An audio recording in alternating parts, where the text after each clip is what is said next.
Hello and welcome to the latest edition of Doorstep History, which today comes from the National Arboretum on the day which the nation commemorates the 75th anniversary of the D-Day landings.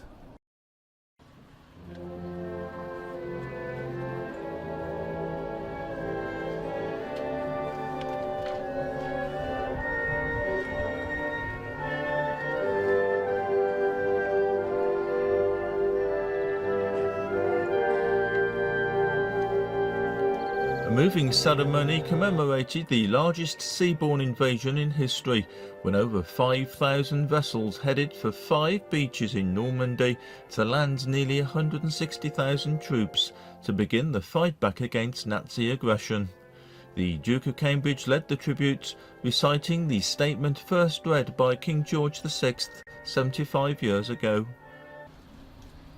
4 years ago, our nation and empire stood alone against an overwhelming enemy, with our backs to the wall. Now once more, a supreme test has to be faced. This time the challenge is not to fight to survive, but to fight to win, the final victory for the good cause. At this historic moment, surely not one of us is too busy, too young, or too old to play a part in a nationwide, perchance a worldwide vigil of prayer as the Great Crusade sets forth. Local veterans were amongst those who heard him speak, and we'll be talking to them and visiting the Normandy Memorial later in the programme. At this stage, it's worth remembering that the very first soldier to die on D-Day was a man from the West Midlands. Den Brotheridge was from Smethwick, is commemorated with a plaque in the entrance hall at Smethwick Town Hall. Now, a few years ago, youngsters from Ladywood's TNT, the news team, produced this fantastic video.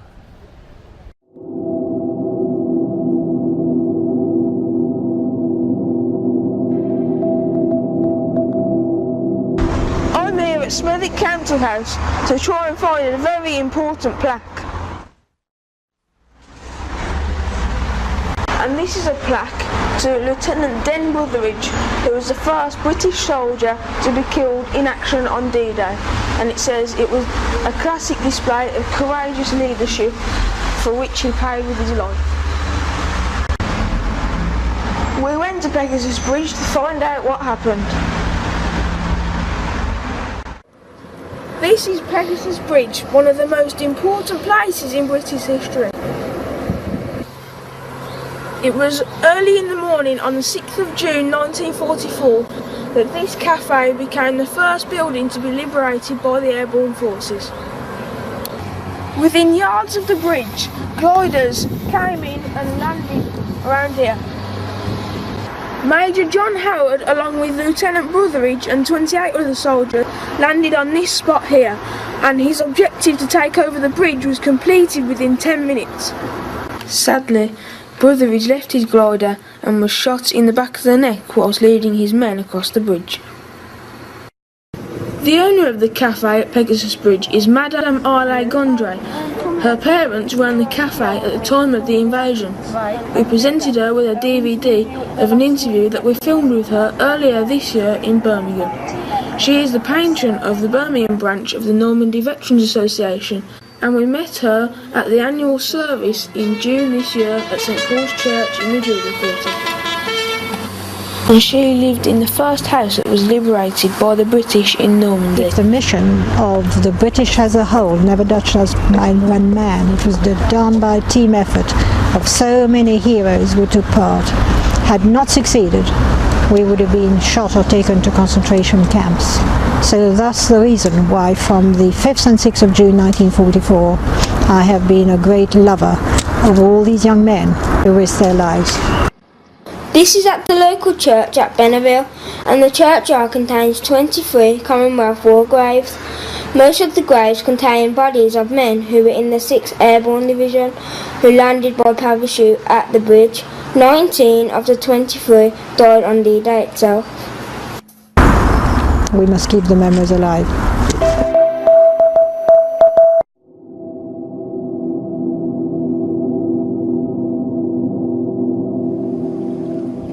This is Ranville Church and War Cemetery. This grave belongs to the private quartet who was buried in the same grave as his dog Glenn, who was the mascot of the 9 Parachute Regiment.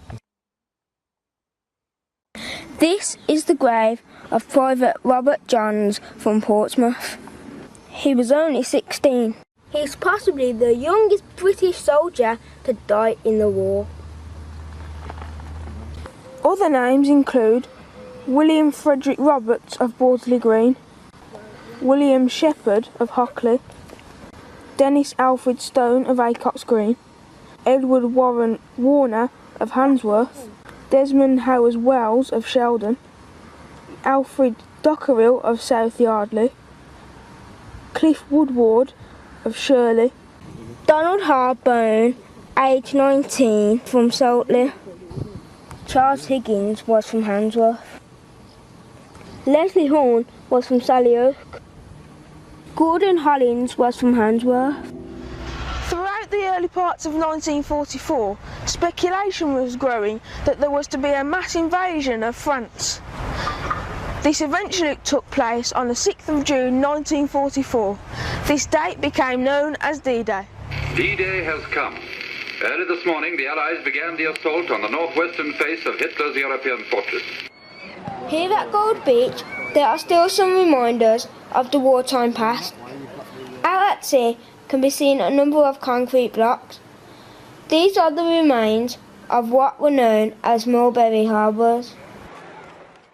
Now, from the top of the hill, back to Alex on the beach. Thank you, Callum. Now, here on the beach, you don't really appreciate the size of these Mulberry Harbours until you see them close up. Basically, this is a huge lump of concrete which was part of an artificial harbour used during the invasion. They were laid out and a roadway was built across them to help land troops and vehicles on the sandy beach, and also provided a form of shelter for ships and landing craft. This is a small part of the whole structure which once stretched for 10 miles. In the 10 months after D-Day, it was used to land over 2.5 million men, 500,000 vehicles and 4 million tonnes of supplies. I'm not sure if I'll ever be on a beach with as much history as this one ever again. Alex Pulowski, TNT News, Gold Beach, Normandy.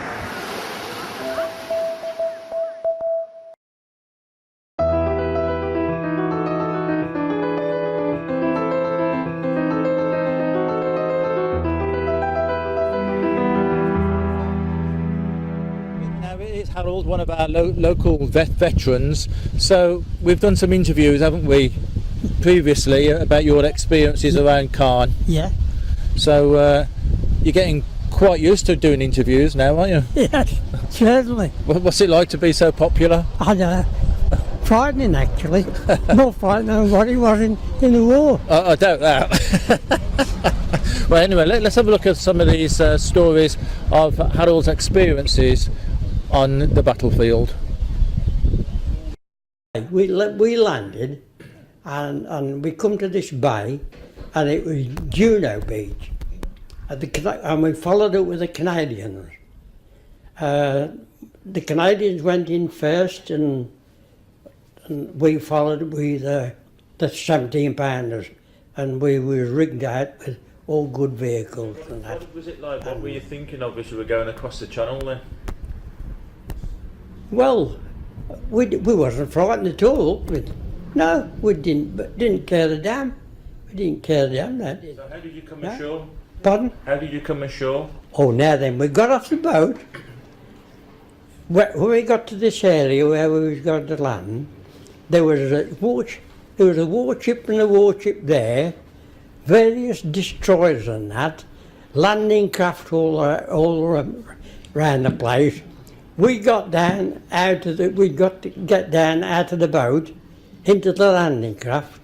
We got down on a rope ladder. Yeah. One of the blokes missed the rope ladder and dropped down.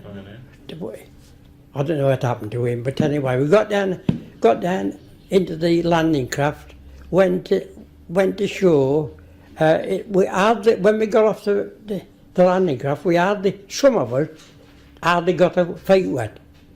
Yeah, it was, you know, the tide had gone out and everything, and just the job it was. Was it quite choppy?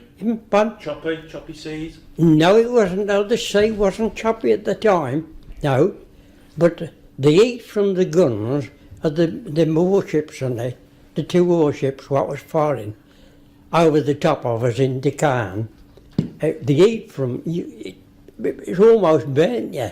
The heat from the guns. That because there was both sides of us. See, we could see everything what went on over Caen when there was bombing Caen. They started the bombing Caen about between 9:30 and 10 o'clock at night on the 7th, and it was a picture that was. We could see the bombs coming out of the plane. Yeah, the planes was flying high, all different heights. The first shell what come over frightened me to death. And I'd never been on a receiving end of a shell before, but I could have got in a wormhole then. It was, but after you got, you've gone through it a bit, you know, you thought to myself, well, if I'm going to get it, I'm going to get it, and that's it. And you can't do anything about it. I wanted to, if I got to get it, I wanted to get it properly. I didn't want to be blown arms off, legs blinded, deaf, you know, well, I'm deaf now, but still, I didn't want anything of that. If I'd got to be killed, I wanted to be blown just like Sergeant Bell was at the tree. He didn't know a thing. All he was left was a bit of tunic up the tree. Gunner Rock Spring, my mate, he was a friend of mine, he got killed there. He got a hand stick grenade thrown at him, and it landed on his thigh. And as he died with a smile on his face, just as though it was normal, you know. Anyway, I can remember I wrapped him up in his blanket, dug a little slit trench, laid him in it, covered him up, put his rifle out, because we all had rifles as well as what's it, and put that on his grave, and that was it. That was I can always remember that. Some of the blokes that had the faces blowed off, shrapnel cut, you know, cut them up, and terrible it was. Terrible. That's some their experiences and some thoughts from Harold from the battlefield. And I don't suppose you'd ever have guessed for a minute that years ahead you'd be here, sitting here doing this now? No. I never thought I should get through it. Well, everybody was frightened when we went in action. But after we'd been in action for quite a while, you didn't care a damn. After the D-Day service at the National Memorial Arboretum was over, the focus of attention switched to the Normandy Memorial. The Duke of Cambridge laid the first wreath. And in a sudden heavy shower, our veterans then laid their own wreaths, honouring their fallen comrades.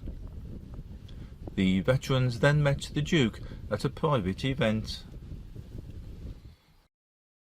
Right, so there we are then, it's almost over. So you've been to see the Duke? Yeah. What did he say to you? Not a lot. No, he asked me a question or two, and what I was in, what rank, and I think he asked me where I landed as well. Yeah, so he showed a bit of interest then? Yeah. Yeah? Yeah. What did you think of him? He's nice fella, very nice. Yeah? Very nice. And the whole day has gone off really well, hasn't it? Pardon? The whole day's gone off really well. It has. It's pity just that rain when we was laying the wreath. I told you it started to rain just as you were about to lay your wreath, didn't it? And then it stopped straight after that. Yeah. Well, that's all we've got time for in this programme, but in our next edition we'll be having more from the D-Day celebrations. But for now, goodbye and thanks for watching. They shall not grow old, as we that are left grow old. Age shall not weary them, nor the years condemn. The going down of the sun, and in the morning, we will remember them.